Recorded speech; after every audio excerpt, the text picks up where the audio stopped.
अस्सलाम वालेकुम first year students. जैसा कि हमारा 4th चैप्टर कंप्लीट हो गया है तो आज हम स्टार्ट करने जा रहे हैं अपना चैप्टर नंबर 5 और चैप्टर नंबर 5 का नाम है सर्कुलर मोशन। अब बेटे सर्कुलर मोशन और एंगुलर मोशन दो नाम है। मैं इन दोनों में आपको डिफरेंस पहले समझा दूं क्योंकि इस चैप्टर को पढ़ने के लिए डिफरेंस को समझना बहुत ज़रूरी है। तो सर्कुलर मोशन में और एंगुलर मोशन में याद रखें बॉडीज़ ने मूव दायरे में ही करना है, सर्कल में ही मूव करना है, मगर इन दोनों में फ़र्क है। फ़र्क ये है कि अगर कोई बॉडी किसी भी सर्कल में मूव करे और उस बॉडी का सर्कल के सेंटर से, दायरे के मरकज़ से कोई फिज़िकल कनेक्शन ना हो, कोई जिस्मानी ताल्लुक़ ना हो, किसी चीज़ ने उनको आपस में ना जुड़ा हो, तब बॉडी जब दायरे में मूव करती है तब वो मूव करती है इन सर्कुलर मोशन।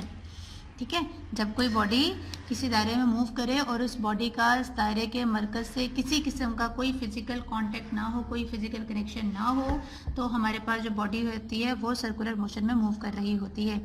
बिल्कुल ऐसे जैसे गाड़ी है, गाड़ी रोड पर सीधी जा रही थी, रोड आगे से दायरे में मुड़ गई तो वो गाड़ी भी दायरे में मुड़ जाएगी। अब वो दायरे में मूव तो करेगी मगर गाड़ी का कोई भी पहिया, कोई भी जो चीज़ है वो दायरे के मरकज़ से कनेक्ट नहीं हुई भी, इसलिए वो जो मोशन है वो सर्कुलर मोशन है। सिमिलरली अगर हम एंगुलर मोशन की बात करें तो वो इसका रिवर्स है, यानी कि जब कोई बॉडी दायरे में मूव करे और उस बॉडी का दायरे के मरकज़ से किसी भी किस्म का फिजिकल कनेक्शन हो, किसी तार ने उनको जोड़ा हो, तब हम कहते हैं कि वो जो बॉडी है वो एंगुलर मोशन में मूव कर रही है। जैसा कि आप एग्जांपल ले लें, एक अदद उसी गाड़ी की, एक छोटी बच्चों वाली गाड़ी है, आप उसको सीधा रोड पर लेकर जा रहे थे, आपने क्या किया, दायरे में मूव करवाया, मगर अब दायरे के सेंटर में आपने कोई चीज़ जो है वो कील ठोका और उस कील के साथ आपने उस गाड़ी को एक रस्सी के जरिए बांध दिया। अब जब वो गाड़ी दायरे में मूव कर रही है तो वो रस्सी भी साथ साथ मूव कर रही है। इट मीन्स कि the body is moving in angular motion. Similarly जो लट्टू है, लट्टू की एग्जांपल एंगुलर मोशन की है। केमिस्ट्री में हम लोग ये पढ़ते हैं कि जो इलेक्ट्रॉन्स हैं वो न्यूक्लियस के इर्द गिर्द रिवॉल्व करते हैं, तो याद रखें कि वो इलेक्ट्रॉन्स का न्यूक्लियस से कोई फिजिकल कनेक्शन नहीं, किसी चीज़ ने उनको जोड़ा नहीं हुआ, तो वो जो इलेक्ट्रॉन्स रिवॉल्व कर रहे हैं वो सर्कुलर मोशन में है। तो होपफुली आपको ये डिफरेंस समझ आ गया होगा सर्कुलर मोशन का और एंगुलर मोशन का। तो अब हम स्टार्ट करते हैं अपनी पहली definition, that is angular displacement.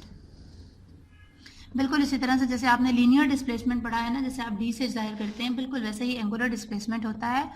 Angular displacement angular motion के लिए होता है जब कोई बॉडी इस पॉइंट पर पड़ी हुई है, for example let's say this is point A, ये हमारा पार्टिकल है या बॉडी है और मैंने इस रस्सी के ज़रिए इसको इस सेंटर के साथ बांध दिया है। जब ये पार्टिकल पी ए पोजीशन से इस बी पोजीशन तक जाएगा तो ये जो रस्सी है हमारी, ये भी इसके साथ साथ आगे को मूव करेगी। तो जितना एंगल थीटा इस ओ पी लाइन ने बनाया है इस सेंटर के साथ, this theta is called angular displacement.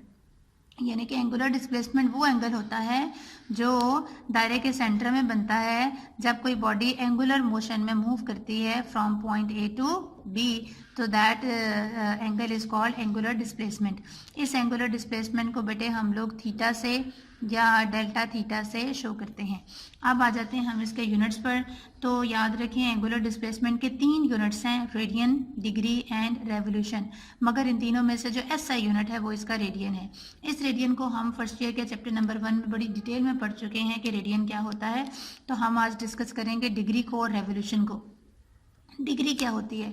Degree ये होती है कि अगर मैं किसी भी सर्कल को 360 हिस्सों में तकसीम करूं, लेट्स ट्राई, मैं करने की कोशिश करती हूं जो कि मेरे से होगा नहीं, ठीक है। फॉर एग्जांपल ये मैंने 360 हिस्सों में इसको तकसीम किया, तो हर ये लाइन इस सेंटर के साथ जितना एंगल बनाती है दैट इज़ ऑफ 1 डिग्री, ठीक है। यानी कि 1/360th पार्ट जो होता है किसी भी सर्कल का वो 1 डिग्री के बराबर होता है। यानी कि एक सर्कल के आप 360 हिस्से करें और हर एक हिस्सा सेंटर के साथ जितना एंगल बनाएगा दैट इज ऑफ 1 डिग्री। अब हम चलते हैं रेवोल्यूशन पर। What is meant by revolution? 1 complete round trip of a body is called revolution. यानी कि एक बॉडी यहाँ से चलना शुरू की और ये वापस इस मुकाम तक आ गई, तो ये जो सारा का सारा फासला इसने तय किया है, this is complete round trip है और हम इसको रेवोल्यूशन कहते हैं, ठीक है। तो याद रखें एक पूरी रेवोल्यूशन किसके बराबर होती है? 360 डिग्रीज के, क्योंकि आप सर्कल को सिर्फ 360 हिस्सों में ही तकसीम कर सकते हैं। हर एक हिस्से ने एक एक डिग्री का एंगल बनाया हुआ है, तो 360 हिस्से 360 डिग्रीज बनाएंगे, तो एक पूरी रेवोल्यूशन में 360 डिग्रीज हो जाएंगे। अब हम लोगों ने मैट्रिक में ये फार्मूला पढ़ा था, S बराबर है आर थीटा। यहाँ से अगर S हो जाए 2 पाई r circumference of the circle के बराबर, और थीटा है पूरा का पूरा 360 डिग्रीज, तो ये मैं वैल्यूज इस थीटा के फॉर्मूले में डालूँ तो थीटा है 360, S की वैल्यू है 2 पाई r